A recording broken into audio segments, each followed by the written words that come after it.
আয়াত ৮৫ মান ইয়াশফা শাফাআতান হাসানাতান ইয়াকুল লাহু নসীবুম মিনহা ওয়া মান ইয়াশফা শাফাআতান সাইয়্যাতান ইয়াকুল লাহু কিফলুম মিনহা ওয়া কানাল্লাহু আলা কুল্লি শাইইম মুকিতা। অনুবাদ: কেউ কোনো ভালো কাজের সুপারিশ করলে তাতে তার অংশ থাকবে, এবং কেউ কোনো মন্দ কাজের সুপারিশ করলে তাতে তার অংশ থাকবে, আর আল্লাহ সবকিছুর উপর নজর রাখেন। তাফসির ১ নং ফুটনোটের বিবরণ। এই আয়াতে শাফাআত অর্থাৎ সুপারিশকে ভালো ও মন্দ দুভাগে বিভক্ত করার পর এর স্বরূপ বর্ণনা করে বলা হয়েছে যে প্রত্যেক সুপারিশ যেমন মন্দ নয় তেমনি প্রত্যেক সুপারিশ ভালোও নয়।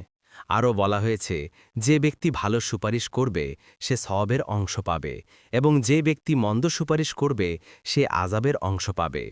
সুতরাং যে ব্যক্তি কারো বৈধ অধিকার ও বৈধ কাজের জন্য বৈধ পন্থায় সুপারিশ করবে সেও সওয়াবের অংশ পাবে, তেমনিভাবে যে ব্যক্তি অবৈধ কাজের জন্য অথবা অবৈধ পন্থায় সুপারিশ করবে সে আযাবের অংশ পাবে। অংশ পাওয়ার অর্থ এই যে যার কাছে সুপারিশ করা হয় সে যখন এই উৎপীড়িতের কিংবা বঞ্চিতের কার্যোদ্ধার করে দেবে তখন কার্যোদ্ধারকারী ব্যক্তি যেমন সওয়াব পাবে তেমনি সুপারিশকারীও সওয়াব পাবে। এমনিভাবে কোনো অবৈধ কাজের সুপারিশকারীও গুনাহগার হবে, তবে সুপারিশকারীর সওয়াব কিংবা আযাব তার সুপারিশ কার্যকরী ও সফল হওয়ার উপর নির্ভরশীল নয়, বরং সর্বাবস্থায় সে নিজ অংশ পাবে। রসুল সাল্লাল্লাহু আলাইহি ওয়াসাল্লাম বলেন, যে ব্যক্তি কোনো সৎকাজে অপরকে উদ্বুদ্ধ করে সেও ততটুকু সওয়াব পায় যতটুকু সৎকর্মী পায়। মুসলিম 1893। এতে জানা গেল যে সৎকাজে কাউকে উদ্বুদ্ধ করা যেমন একটি সৎকাজ, তেমনি অসৎ ও পাপ কাজে কাউকে উদ্বুদ্ধ করা কিংবা সহযোগিতা প্রদান করো সমান গুনাহ। এসবই হচ্ছে দুনিয়ার সুপারিশের বিষয়। আখেরাতের সুপারিশের আলোচনা অন্যত্র করা হয়েছে।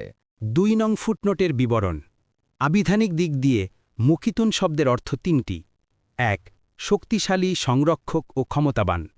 ২. উপস্থিত ও দর্শক। এবং ৩. রুজি বণ্টনকারী। উল্লিখিত বাক্যে ৩টি অর্থই প্রযোজ্য।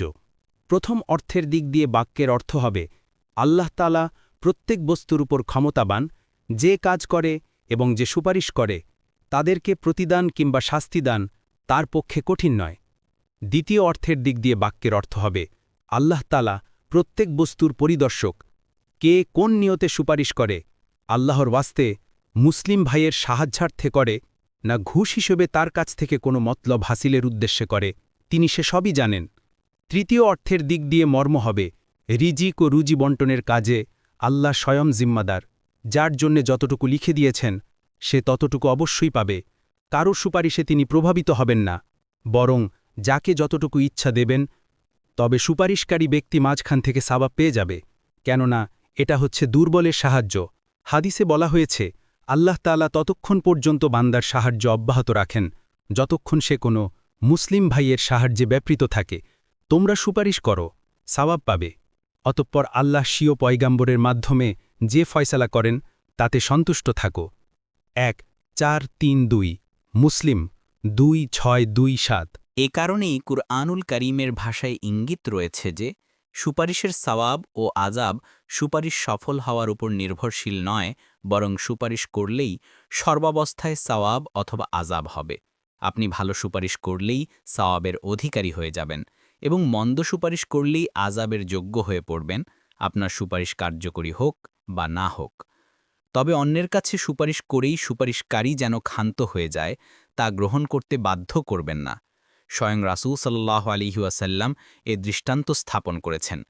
আয়েশা রাদিয়াল্লাহু আনহার মুক্ত করা বাদী বাড়িরা দাসী অবস্থা থেকে মুক্ত হওয়ার পর তার স্বামী মুগীসের কাছ থেকে পৃথক হয়ে যান। মুগীস বাড়িরার ভালোবাসায় পাগলপাড়া হয়ে পড়লে রাসূল সাল্লাল্লাহু আলাইহি ওয়াসাল্লাম মুগীসকে গ্রহণ করার জন্য বাড়িরার কাছে সুপারিশ করেন। বাড়িরা বললেন, ইয়া রাসূলুল্লাহ সাল্লাল্লাহু আলাইহি ওয়াসাল্লাম, এটি আপনার নির্দেশ হলে শিরোধার্য, পক্ষান্তরে সুপারিশ হলে আমার মন তাতে সম্মত নয়। রাসূল সাল্লাল্লাহু আলাইহি ওয়াসাল্লাম বললেন, নির্দেশ নয়, সুপারিশই। বাড়িরা জানতেন যে রাসূল সাল্লাল্লাহু আলাইহি ওয়াসাল্লাম নীতির বাইরে অসন্তুষ্ট হবেন না, তাই পরিষ্কার ভাষায় বললেন, তাহলে আমি এ সুপারিশ গ্রহণ করব না। বুখারী ৪৯৮৯। পরবর্তী তাফসিরে যেতে ভিডিওটি শেষ হওয়ার পূর্বেই এই বক্সে ক্লিক করুন।